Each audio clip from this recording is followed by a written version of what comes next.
From the twisted realm of science and the darkest pits of reason comes chilling tales of godlessness. Bear witness to the unfathomable terror that is the Good Atheist. It's always over the top. You always try and do something different, and it's either boring or it's just stupid. Yeah, that was so boring. Just take 1 minute beforehand. I think that 60 seconds. I think you should down. I think you should take a fucking Valium, because every time we do an intro, you're like, "That intro sucked." You should do it straight. No, you don't have to do it straight. Just do it non-crappy. That's all. I mean, you don't even know what that means. Tell you what. You knock it out of the park. Go. What, next time we'll do, I'll do a show. I will put 60 seconds of thought into it, and it'll be an amazing... You've made the worst intros in the world, but what's funny is that you never really hear them. And at the end of it, you're always like, "Oh, that sucked." Of course it sucked. You suck. Well, next week, next show will be mine then, and we will see how rockin' it will be. Well, we won't make a guarantee that you're going to definitely do the intro, because that's the one that everybody listens to. This is the bonus one. So this is the one where we have the already internalized fan group, the hardcores, get to listen to. You'll get to do the next bonus show. How about that one? Okay, you know what I want to talk about first? Let's talk about religion, because that's what the show is about. Sometimes, yes. Sometimes, yes. Sometimes from time to time. Now, we just finished watching Penn Teller and their season finale on the Vatican. Of their show Bullshit. Yeah, Bullshit. So if you've... Actually, I know a lot of you have probably never even seen the show, heard about the show. It's on Showtime. It's on Showtime, so not many people get it. But yeah, if you're not American and you don't have cable, odds are you never fucking heard of it. But you need to go on the webs and type in Penn and Teller Bullshit.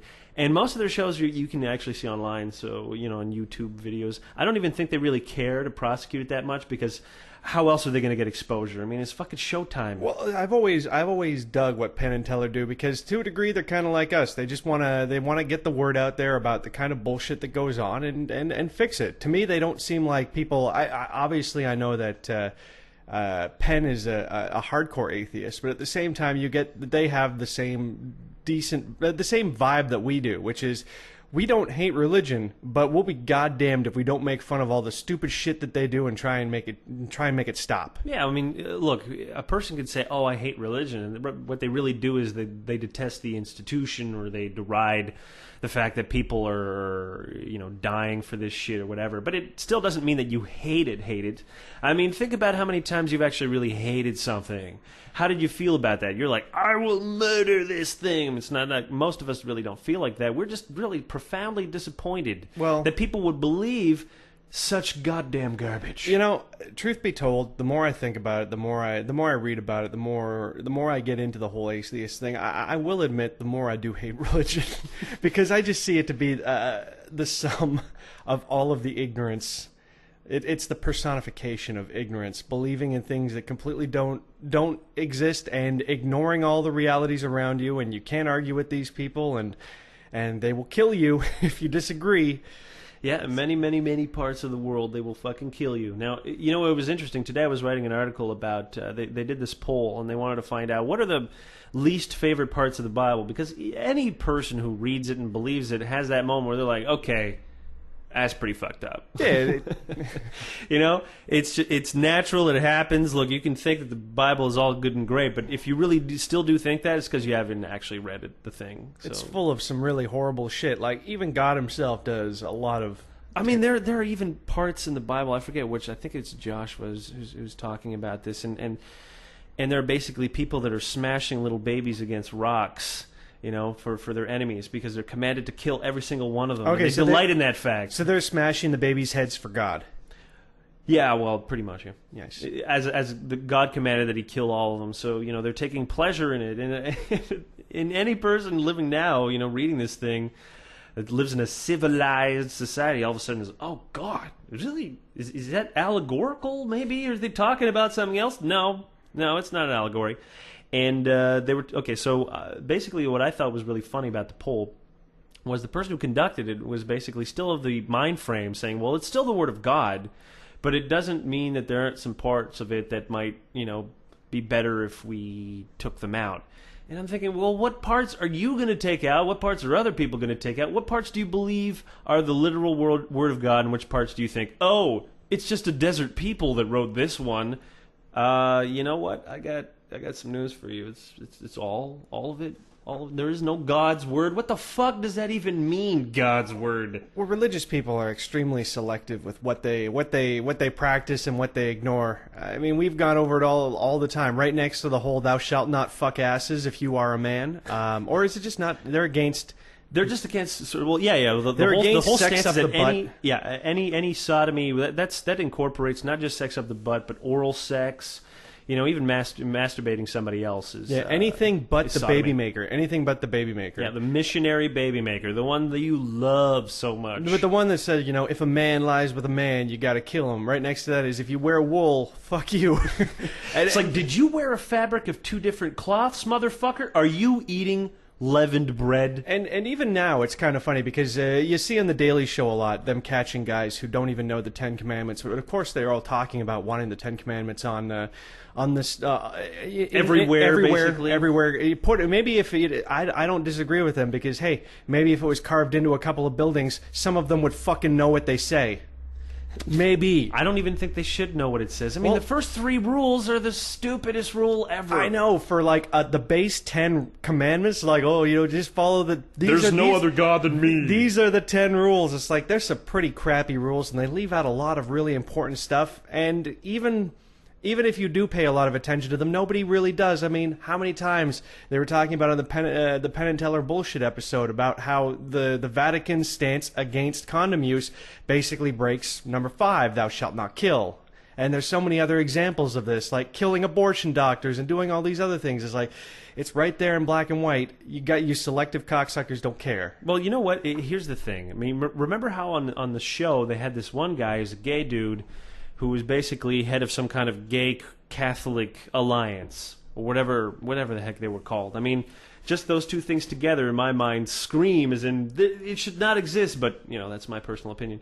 Still, a guy a religious man who is also gay has already come up with his own interpretation of what God believes, and then they seek it out in whatever their religious tomes are. And that's how most people are, you know? You have already your preset beliefs that are kind of a weird combination of a bunch of stuff that you've listened to your whole life and you've either accepted or rejected it. So stuff that's made sense to you. Yeah, stuff that made sense to you. So basically you work backwards from there, and then that's how you basically create your own religion. And you may give it the same title as somebody else saying, I'm a Protestant, I'm a Catholic, I'm a Hindu. The fuck you are. You are you. You have some beliefs that may be somewhat similar, but I sit you down with another fucking Catholic or another Hindu or another Protestant, and I get you 2 to talk about every single point that you agree on. You will find that, oh, wow, we disagree on this, and yet we're using the same book to justify our own beliefs. And that's when the whole fucking shit falls apart. And that's also when people start going apeshit.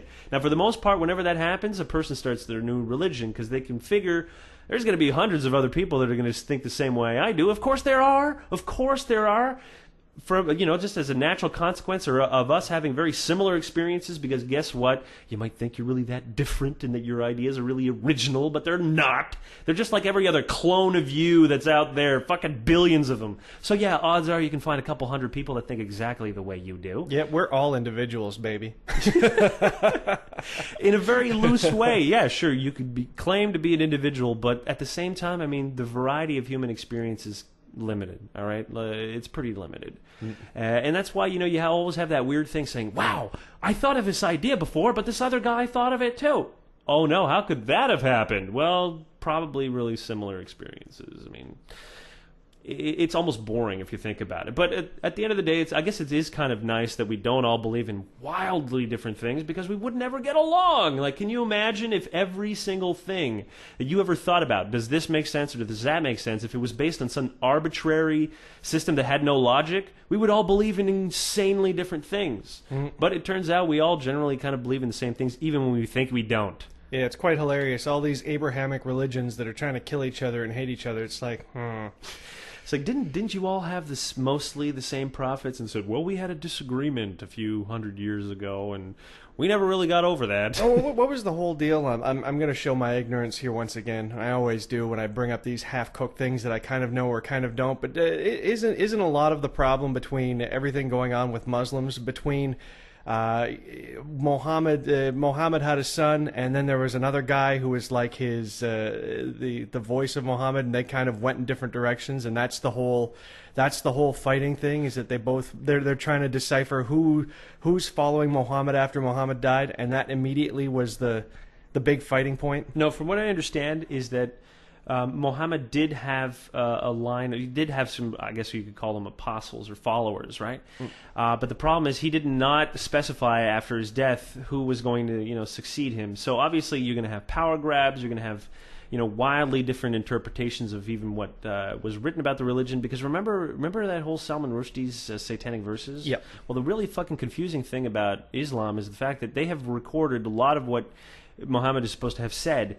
And then any time where it conflicted, the explanation is that, well, that was Satan telling him this. The satanic verses. The satanic verses. So, there'll be a whole bunch of verses that they said, well, that's when Muhammad was being tricked by the devil. And you can obviously see how really fucked up any religion will get when you say that your own prophet has been tricked. Immediately, you know what's going to happen. Gigantic schisms.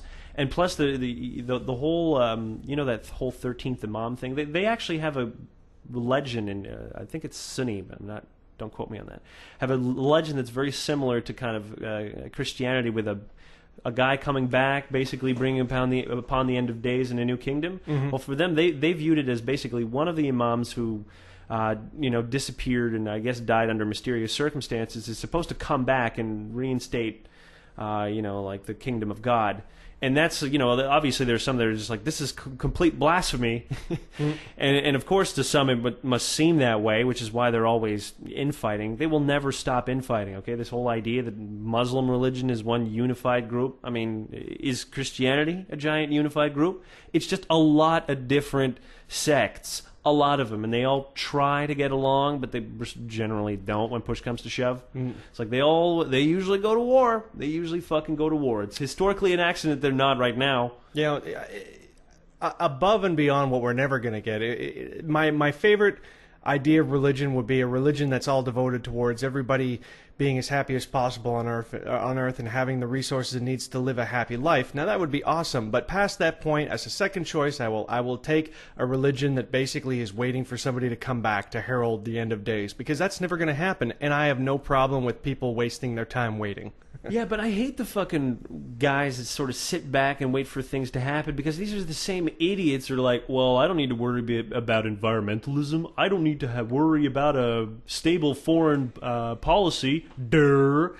It's these same idiots. And plus, I mean, look at all the trouble in Israel. I mean, the real reason why Israel still exists is basically because right-wing conservatives give them a lot of money. I mean, Israel's economy is almost non-existent. It's almost entirely propped it up by foreign monies. That's why sort of like there are, I don't know how many funds basically devoted to kind of propping that country up, because it would essentially choke under its own vomit.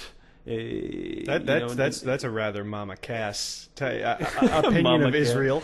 Well, look, it's first of all, I mean, one of the big problems is that they spend so much on security, and they're just so centered on this whole notion that they're going to be attacked, that they can't do anything. I mean, they really. I'm not going to pretend for a second that they may not be justified in that paranoia, but why would you even want a country that exists when there is such paranoia? But again, I mean, the reason why that exists is because there are many right-wing religious people that believe that the kingdom of God will happen, like Jesus Christ will come back in present-day Jerusalem, and it's better if it's controlled by, white people. That's basically the way that they think it. So even though they don't like Jews, and trust me, you sit them down and they will tell you they don't like them, they still would prefer Jews to Muslims controlling Jerusalem. So that's a significant reason why Israel is allowed to exist as it is now. Why it's been sort of why the U.S. government is always really giving them a lot of money, and it's lobbies, it's right-wing lobbies, and I guess to some degree Americans also sort of see that whole same advantage, because it's a racist policy, right? It's a very racist policy. It's like, well, we know these are American Jews, at this point it's an Iraq type situation where all of a sudden, if you stop supporting them, they would be probably overrun and slaughtered.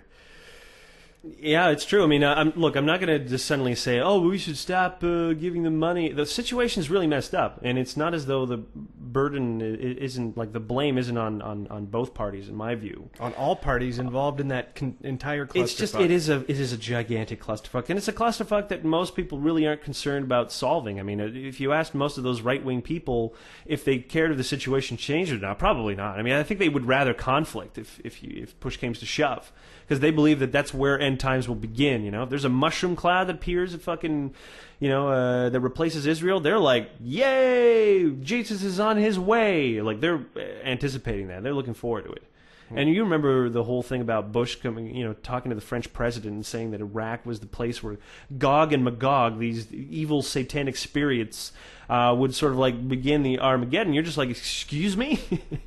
Is this a real conversation that you're having with me? This fucking fairy tale? Well, yeah, that's a really fucking sad truth about that place. It drives me crazy. I mean, I don't know what to think about that whole region, because it is marred in religion, isn't it? It is completely swamped in it. Well, religion is the excuse that they use to continue their insanity. It's basically what it comes down to. I think that religion is essentially the gasoline that continues to light the fire over there. I mean, if there was no religion and everybody could just basically have a nice talk, I don't think there'd be as many problems as there is now. And every fucking asshole who tells you, oh, this is it's just political, there's no religion involved.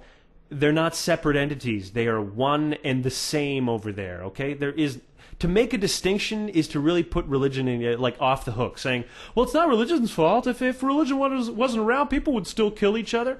Really? Really? Because, in most secular places, that's not what's happening, all right? Most secular places, we live fairly peaceful lives. And unless the place is really religious, we just tend to not want to go to war either. It's just, ta-da, the fucking secret to peace, bitches. The secret to peace. Anyways, that's my little rant. What did you think in general of the show? Let's go back to Penn and Teller, the whole the show on the Vatican. What do you think about it? Here's the deal. I mean, again, I want to say I love what Penn and Teller do. I think that it's very cool. At the same time, I've watched other episodes where they say that something is bullshit that I personally don't think is bullshit. And of course, you're like, well, they're right about everything except for what I don't think they're right on. So I've always had kind of the opinion that I always listen very carefully to what they say and I fact check what they say. Because they're a little bit, they're on the edutainment level. Well, here's a good example. They were talking about what percentage of Catholic priests were supposed to be gay, and they cited a study, but I mean, they didn't mention what the study was. They didn't say which. They said some studies. Total in Wikipedia, you'd call that a weasel word. Some studies say, I'm like, well, what the fuck is this? Which study? Tell us which study. I mean, we've had conversations before about studies and the degree of trust that you should put in those studies. Well, the degree of trust you should put in anything. Like, this is my opinion. I don't watch fucking anything without thinking about whether or not it's true or not. Nobody else should either. Listening to this show, everything you hear, if you have something that you're going to bring up in a fucking conversation, you better look it up first, people.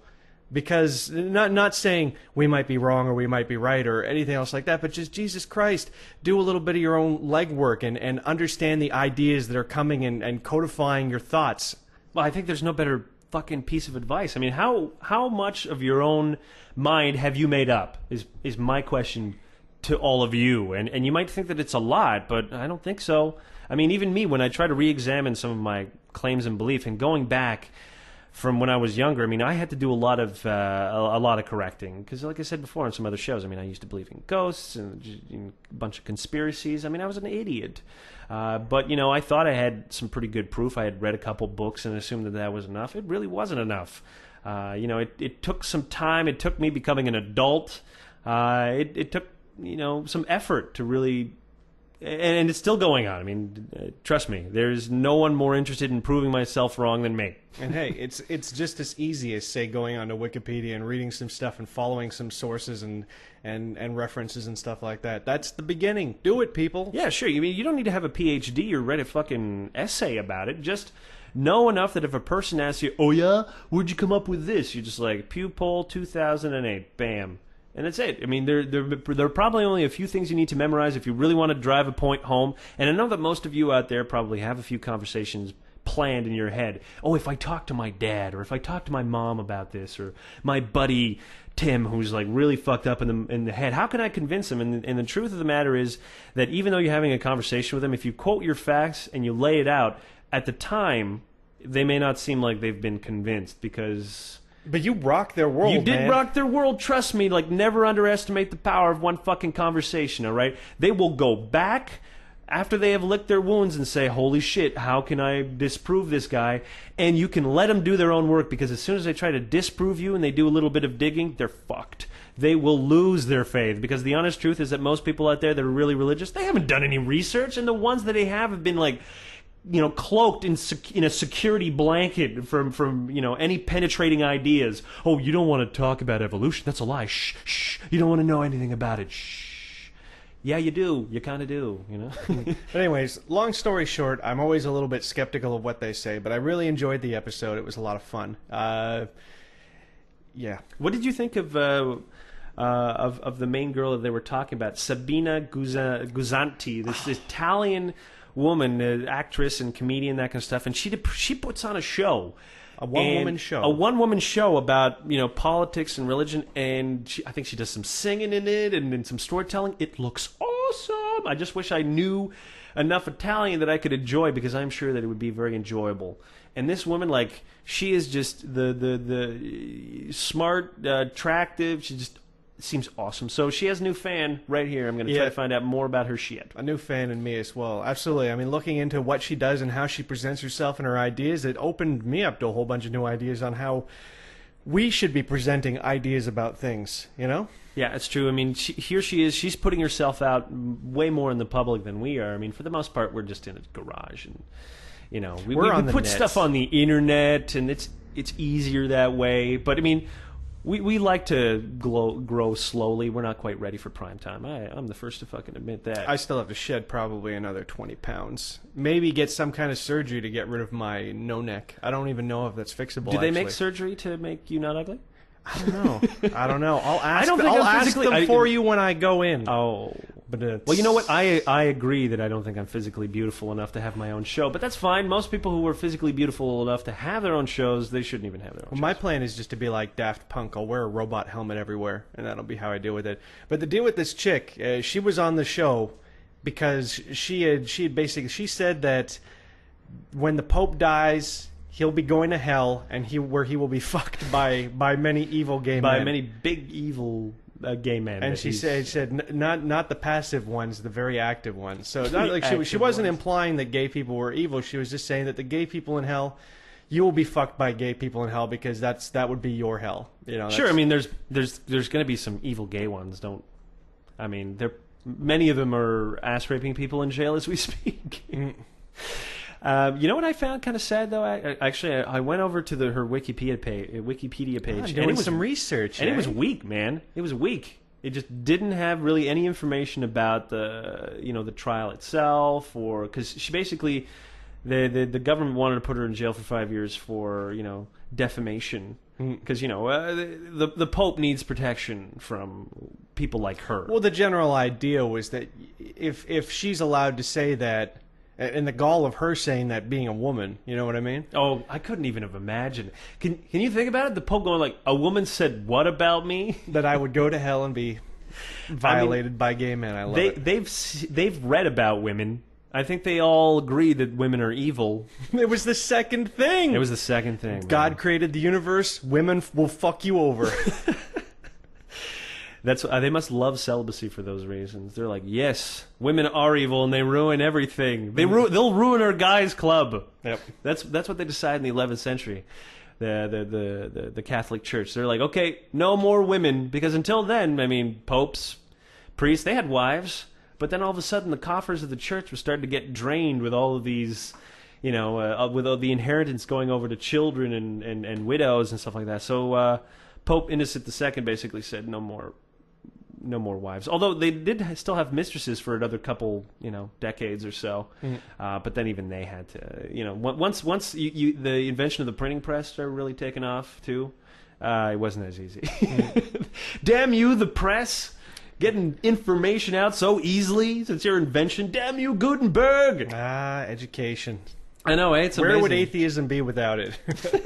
Speaking of education, I want to segue into something completely different. So if we're gonna end that conversation by saying, check out the video. It's out there on the web somewhere. We encourage you to download it because Showtime won't make it easy for you to watch it. Yeah, Penn and Teller's bullshit episode on the Vatican. Yeah, so go download that. Now, the one thing I wanted to talk about, speaking on education, was this hilarious story that I had put on the site, basically, of a high school marching band that had to turn in their T-shirts because they had basically made a logo around the concept of the evolution of brass. And they showed kind of a monkey progressing over to human. You remember that image? I mean, you've all seen it 10,000 times in monkey, biology class. And Neanderthal. That totally bonkers, fake. Whoa, this isn't it at all. So a bunch of, a couple religious parents saw that during the performance, went apeshit, and then demanded that the band turn it in. They're located in Missouri, so I suppose in Missouri. So I suppose it's not all that surprising. But what I did think was hilarious was the school's response to it. And I'm going to read this response. Okay, it said that if the shirts had said, Pollitt, which is the principal, said that the district is required by law to remain neutral where religion is concerned. If the shirts had said brass resurrection and had a picture of Jesus on the cross, we would have done the same thing. Okay, here comes the part where I just try to remind everyone that evolution is not a religion! Neutral on the matter of religion, that's good. That's good. You should remain neutral on the matter of religion. And if you think that evolution is a religion, you have no business running a fucking school, is basically my opinion on that. So if you are a citizen of Missouri, you know anybody there, you need to jump in on this because it's happening right now. They did a poll on the site which found that it was favorable that they had done such a thing. So this is real, people. This is happening. This is a simple logo depicting evolution. Depicting a monkey growing up to be a man holding a trombone and a drum. and that being deemed inappropriate in a school. Let's review. Evolution belongs in the school. A logo depicting evolution is in school. What is the fucking problem here? Look, if this was any other country, do you think this would have even been an issue? I mean, come on, America. Come on. You're embarrassing us. You're embarrassing the rest of the Western world. We want to abandon you, almost. Like, I don't even want to associate myself with anything south of fucking, goddamn Boston, actually. Mm-hmm. Anything south of Boston, it starts getting a little bit creepy. I mean, I don't know. You guys should probably flock over. It happened when the United States sort of declared independence. A bunch of loyalists, they came up to Canada, man. I think you should do the same right now. Come on over to Canada, everybody. Get a head start on that Medicare thing, and yeah, we have it over here, no problem. If you have a skill, you're talented, come on in, because are you not tired of your own country? I know I'm tired of what the hell is going on down there. Just warning you, though, it hits like minus 40 Celsius, which I don't even know Fahrenheit what it is, but it's freaking cold. Look, we're going to use some of that good old-fashioned American ingenuity to get over the cold. I don't know how you know we'll what? do it. The American ingenuity is going to be this. 10 more years, global warming, we'll be growing oranges in fucking Quebec, and we'll be laughing at Florida as it burns. That's not what global warming does. It's best described as climate change. Yeah. And it'd probably actually mean that we get colder. But no, what I was thinking American ingenuity is let's build underground cities down over here so you never have to be outdoors. That would be some cool stuff. That sounds like a great way to live. Let's sign me right up. Hey, man, in Montreal alone, there is about 15 kilometers of underground subterranean malls, and it gives people the opportunity to shop even when it's really, really cold. So it's actually a pretty damn good idea. Wow, is an underground mall similar to an inside mall? Because that sounds really cool, too. They should build an inside mall. No, well, what's cool about the underground thing is it's a bunch of tunnels that connect the majority of downtown together. So you don't even need to go outside, even if there's, or for very long, even if there's other stores that aren't connected, because you can just find your way through it. They have a marathon in those tunnels every year. I know. It's an impressive thing, my friend. No, I've gotten lost in those tunnels so many times, it's just bad. I don't like it. I'm sorry that you get lost. Perhaps we should get you one of those special helmets and a fucking little placard that says, "Hello, my name is Ryan and I'm lost." Would you like that? That would be helpful. Can I get some strings for my mittens, too? No. You might strangle yourself with them. Like a dog left on a leash outside the grocery store. Nice. Exactly. Okay, with that, I think that we should wrap it up.